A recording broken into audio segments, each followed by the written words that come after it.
Eu vou falar também nos próximos sábados um pouco mais sobre a teologia de von Balthasar, também porque a impressão que eu tenho pessoalmente é que o Papa Francisco recebe como o João Paulo II, claro que Bento XVI e o von Balthasar participaram da mesma época, fundaram juntos a revista Comúnio depois do concílio, então já compartilhavam naturalmente.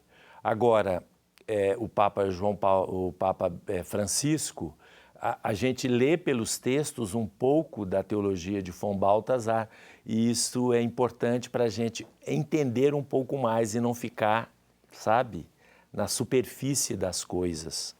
Bom, você pode participar do programa, como eu já disse, pelo telefone 3209-0120, pelo facebook.com/questões.de-fé, pelo e-mail questõesdefé@tvorizonte.com.br. E agora nós vamos ter uma música muito bonita que alguns já viram aqui, do grupo Libera, com a música Maravilhosa Graça, Amazing Grace. Muita gente já conhece.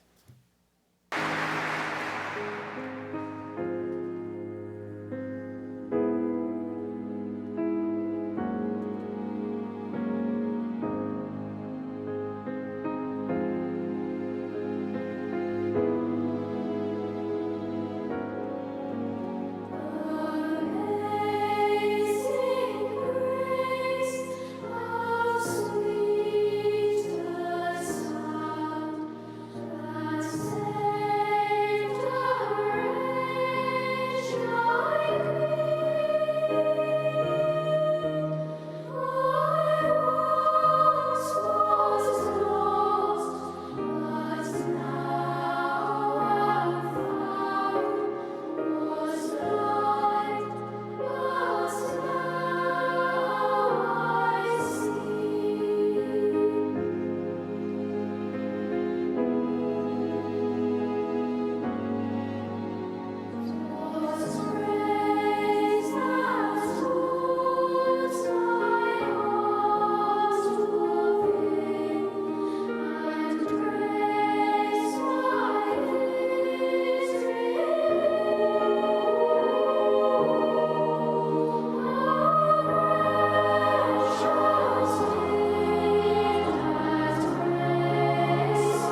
Este é um exemplo do que nós chamamos perceber Deus, perceber a revelação através da beleza, da harmonia. A revelação é uma grande obra de arte, desde a criação até o final dos tempos, até a escatologia, o mundo entregue a Deus, renovado, redimido pelo Filho, santificado e pneumatificado pelo Espírito Santo. E quando a gente lê as Escrituras, tanto do Antigo e do Novo Testamento, nós vemos uma profunda beleza, uma profunda unidade. E quando nós lemos o Evangelho, o mistério da encarnação, nós vemos Jesus como o esplendor do Pai, a beleza. Como diz o prólogo do Evangelho de São João, e o Verbo se fez carne e habitou entre nós, e nós vimos a sua graça. Graça que é beleza. Nós vamos falar muito exatamente disso. Quando eu digo que o Papa Francisco também é muito bem influenciado pela teologia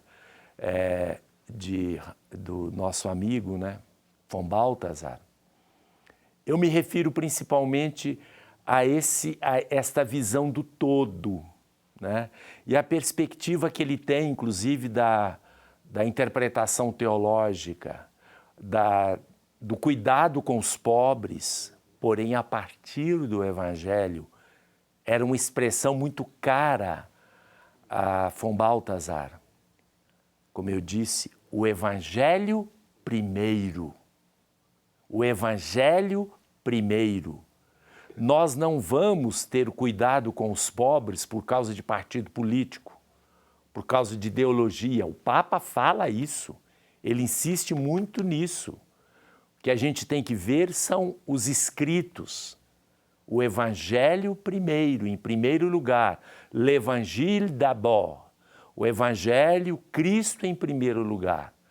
A partir desta luz que é Cristo e que se reflete em nós, nós podemos ver o mundo. Quando o Papa, no número 80, ele fala dos desafios a uma espiritualidade missionária, ele fala de um relativismo, mas não é o relativismo, nem o relativismo doutrinal, nem o relativismo moral. Ele fala de um relativismo existencial. Em primeiro lugar, viver como se Deus não existisse, tocar a sua vida, sua pastoral, com ateísmo prático, isso para missionários, padres, religiosos de modo especial, que fazem as suas coisas, dão aula de teologia, fazem missão, querem a transformação da sociedade, mas não a partir do Evangelho, a partir de uma ideologia ou de um partido. Não é por causa de Deus. Se Deus não existisse, eles fariam do mesmo jeito. Se Cristo não existisse, eles fariam tudo do mesmo jeito. Se o Evangelho não existisse, eles fariam tudo do mesmo jeito.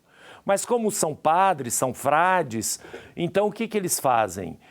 Eles vão depois ao Evangelho para pensar coisas que possam ajudá-los nas suas formas. O Papa fala como se Deus não existisse, como se os pobres não existissem, como se os outros não existissem, trabalhar como se aqueles que não receberam o anúncio não existissem e assim por diante. Mas eu tenho muito interesse hoje no programa, no número 81, 82 e 83. É um palavrão que o Papa fala, né? Ele fala da assédia egoísta. Assédia, com C. Não a assédia egoísta. O que significa este não a assédia egoísta? Em primeiro lugar, o que significa assédia, né? É uma palavra que muita gente não sabe o que é. Assédia é um desânimo. É quase uma doença, é uma depressão espiritual. É uma depressão espiritual que afeta o psicológico e afeta inclusive o físico, levando a pessoa a adoecer. E muitas vezes as razões disso serão muitas atividades, muitas preocupações, quando na verdade o Papa diz não é exatamente isso quando se trata dos evangelizadores, dos missionários, dos ministros da igreja, dos padres e assim, enfim, de todos. Há algumas pessoas, nós sabemos, estão em tristeza mortal. Por que eles estão em tristeza mortal? O mundo está muito difícil, a igreja está muito complicada, não temos sucesso naquilo que nós pretendemos, naquilo que nós desejamos. Vamos ver agora, no parágrafo 81, o que o Papa diz, 82, o que o Papa diz, e 83, o que o Papa diz. O que significam, o que causa esta sede egoísta? Quais são as raízes, as razões mais profundas?